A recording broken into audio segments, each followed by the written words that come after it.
From the newsrooms of the Sydney Morning Herald and The Age, this is Please Explain. I'm Samantha Salinger-Morris. It's Wednesday, June 14. Earlier this week, new polling results on The Voice came out. For the very first time, a majority of Australians federally say they'll vote no when the referendum comes in October. This comes after months of polls showing that support for the yes vote has held the majority. Just 7 weeks ago, the Yes campaign was ahead in every state and territory.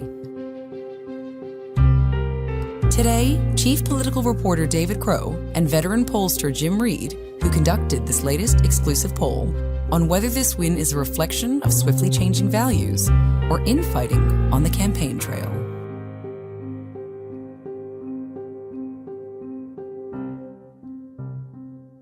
So, David, I'd love to start with you.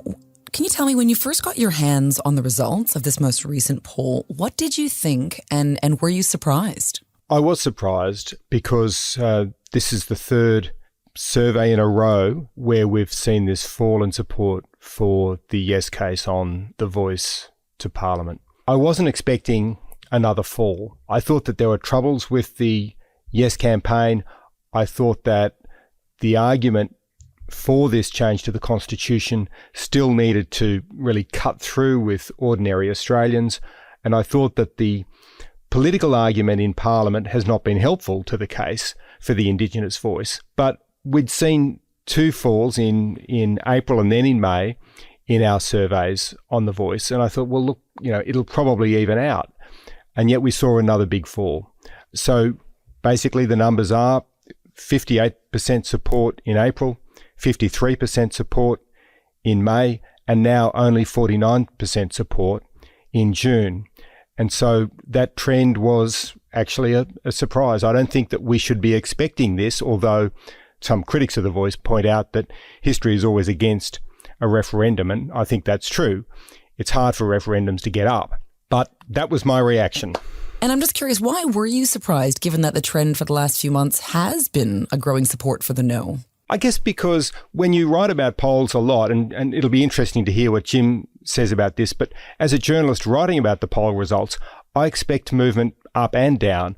I've often seen in political polling, a government take a bath in a poll one month and then, bump up again in the next month. So I'm always cautious about steep falls. I expect things to even out and show a smoother line over time.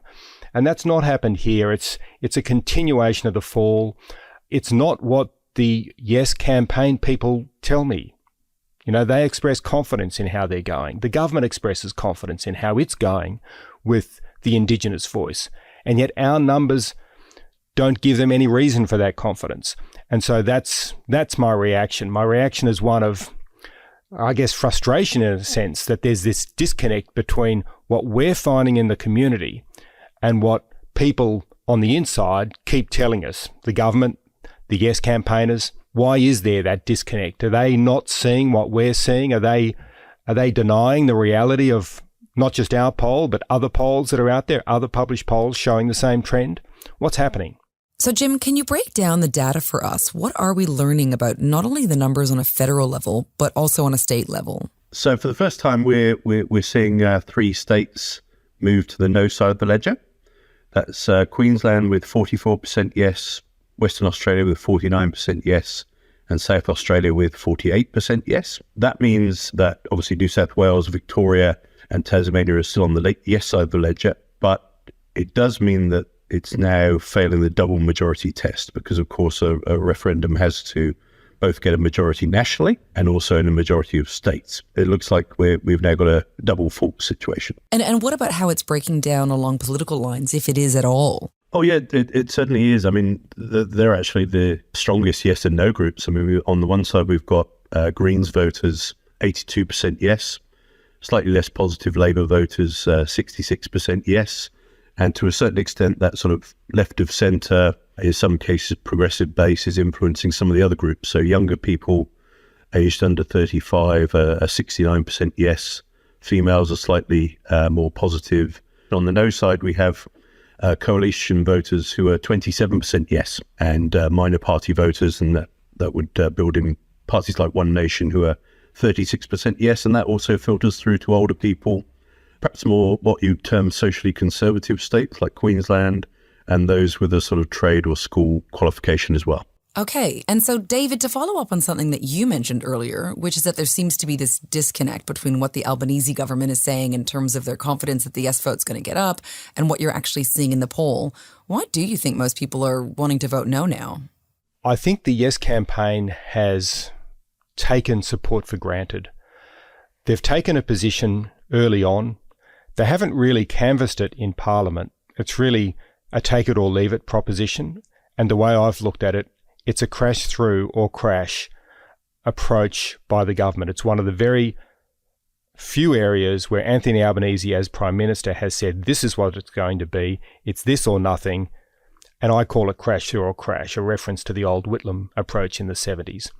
On most other policies, the government will adjust as they see fit, given the numbers in the Parliament. Here, Indigenous leaders have said this is what we want. Anthony Albanese has backed them in, and so this is what it is. There's not enough leeway, flexibility to adjust what they're offering the Australian people in light of feedback about what Australians are willing to accept. And ultimately, in a referendum, it's got to be about what Australians will accept. The numbers are the politics. Nobody's playing politics with this issue because there's a lot at stake in changing the Constitution. And therefore, any political leader must adjust in light of whether they can get the numbers to get their way. But that's not built into the system here because it's too difficult for the government to go back to Indigenous leaders and say, look, people like recognition, they're worried about the voice. Can we adjust what we're offering here to make it something more Australians will accept? We don't have that mechanism. It's take it or leave it, and I think the more people look at it, the less inclined they are to support it. Okay, and to you, Jim, I'd love to hear your perspective on this. Does our data actually give us any insight into why we might be seeing this change? It does, and I think we ask our respondents to submit comments very often in our surveys about why they like or dislike a leader or why they're voting a certain way. We've done that this time with their referendum vote, either why they're voting that way or why they've recently changed. And that's been absolutely fascinating. I think it dovetails very well with what David's just said about the problems with to take a marketing perspective on this, the product and the way it's being promoted. But it's really telling that when we look through those comments, everyone's talking about the voice. Nobody's talking about the Uluru Statement from the Heart, where this came from. Nobody's talking about truth-telling and treaty. Even talking about recognition is quite rare. And in that respect, the yes case is, obviously hasn't got its full message across. When we look at the people who are voting yes, that tends to be predicated on a bunch of things like they're telling us Indigenous people deserve this. They've had it tough for a very long time. Do something to help. We should give them a say. So it's quite generic and in some ways, flimsy. They're not referencing the voice. It's sort of a generic, I think they need something or deserve something, therefore let's give them that. And I think that leaves it open to becoming, let's do something, but I'm not sure the voice is it. And obviously that vacuum and that risk is being filled by the no side. The no vote is primarily about two things. One is a lack of detail. We've heard that argument a great deal. And the other one is that it's rejected on the basis that it'll entrench unequal treatment. And they often, our respondents reference race there. So that's two really powerful arguments that, that are emotionally and values laden. If you study behavioral economics, that sort of risk aversion is very, very powerful. And the idea of fairness and equality really runs through Australian opinion very, very strongly.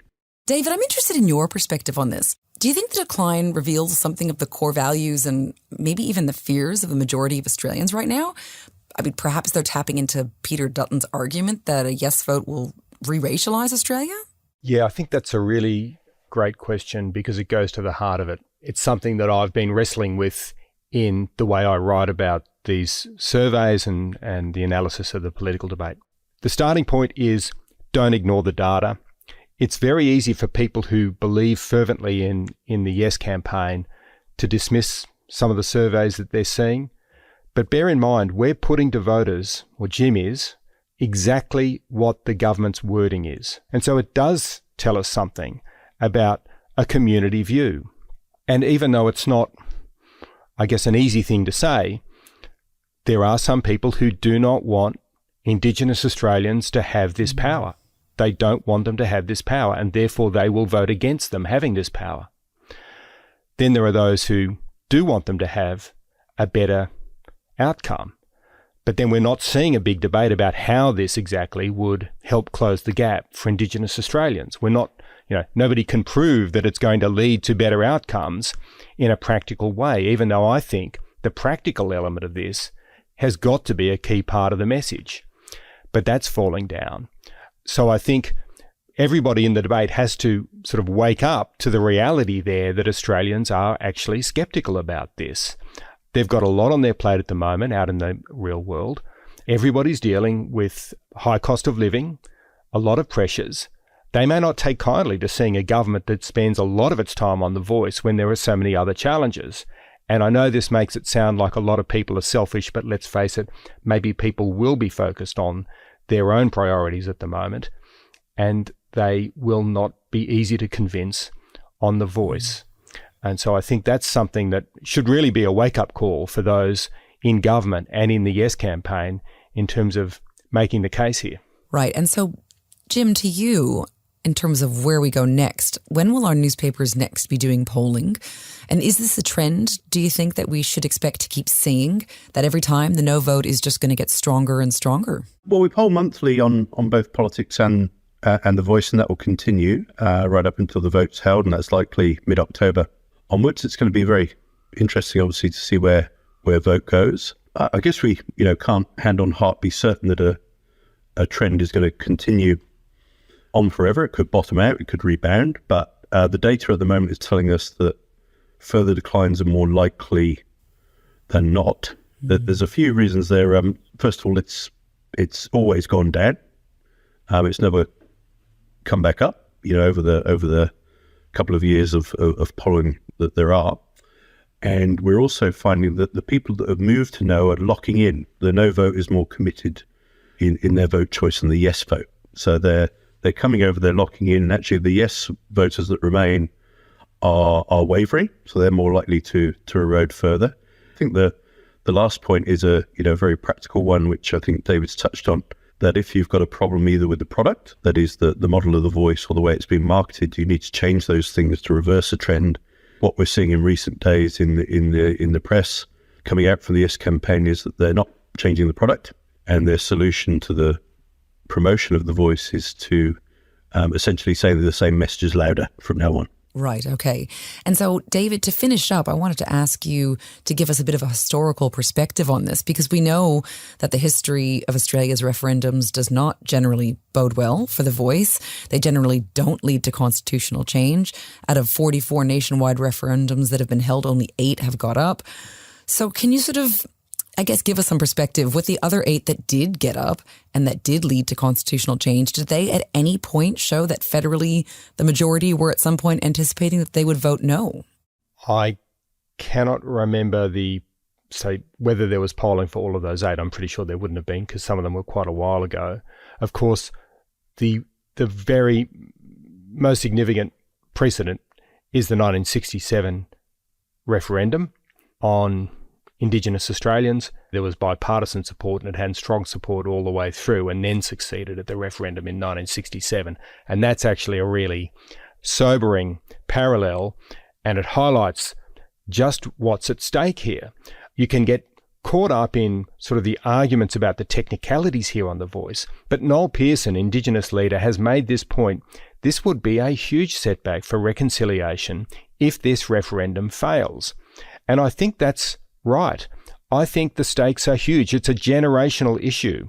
If this can't succeed, then you've got a generation of uncertainty and lack of progress on improving the lives of Indigenous Australians. And that's why success becomes so important. And I think that's why there's a very hard decision that needs to be made inside the Yes campaign, among Indigenous leaders, inside the government, by Anthony Albanese. Do they need to change what's actually being proposed here in order to make sure they can get the numbers? This is the job of politics. When you see the numbers, adjust accordingly, because it's all about getting a majority in the community. And it doesn't look like they have that at the moment, not just in our poll, but in others. And therefore, there's a hard decision that needs to be made about how to rescue the voice. Indeed. Thank you, David and Jim, for joining us. Thank you. Thanks, Samantha. Today's episode of Please Explain was produced by Julia Carr-Katzel. Our executive producer is Ruby Schwartz. Please Explain is a production of The Age and the Sydney Morning Herald. If you enjoy the show and want more of our journalism, subscribe to our newspapers today. It's the best way to support what we do. Search The Age or smh.com.au/subscribe. I'm Samantha Selinger Morris. This is Please Explain. Thanks for listening.